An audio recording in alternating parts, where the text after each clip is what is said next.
नमस्कार, मेरा नाम डॉक्टर एस.जी. वर्मा है, neuro surgeon.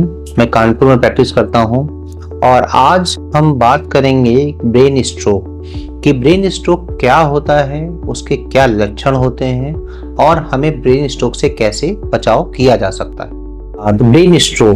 Brain stroke basically 2 types का होता है। नंबर 1 जो होता है उसमें होता है इस्चेमिक स्ट्रोक और दूसरा होता है हेमरेजिक स्ट्रोक।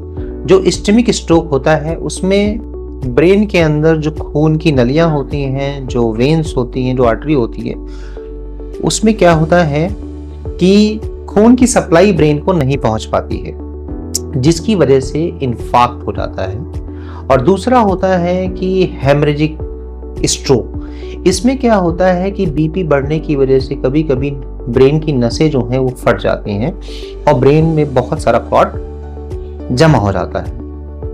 और अगर हम बात करें कि ब्रेन स्ट्रोक के बाद इनके लक्षण कैसे होते हैं, तो लक्षण के बारे में अगर हम बात करें तो हम यही कहेंगे कि सबसे पहली बात तेज सरदर्द होना, बेहोशी होना या किसी भी अंग का, एक तरफ की बॉडी का काम ठीक से ना करना, जिसे लकवा बोलते हैं हम लोग, मिर्गी के दौरे आना, ये सब लक्षण ब्रेन स्ट्रोक के हो सकते हैं। ब्रेन स्ट्रोक से बचने के लिए हमें सबसे पहले आप प्रतिदिन जो है एक्सरसाइज करनी चाहिए, स्मोकिंग और अल्कोहल से दूर रहना चाहिए और अपनी बीपी की दवाएं और शुगर की दवाओं को नियमित रूप से लेना चाहिए और शुगर और बीपी को कंट्रोल रखना चाहिए।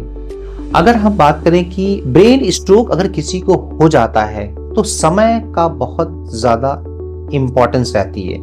अगर किसी को ब्रेन स्ट्रोक हुआ है और हम समय पे हॉस्पिटल या किसी न्यूरो डॉक्टर के पास पहुंच जाते हैं तो हमें अगर प्रॉपर ट्रीटमेंट मिल जाता है तो हम मरीज की जान भी बच सकती है और साथ ही साथ जो पैरालिसिस होती है या जो लकवा मारता है उससे भी बचाव हो सकता है।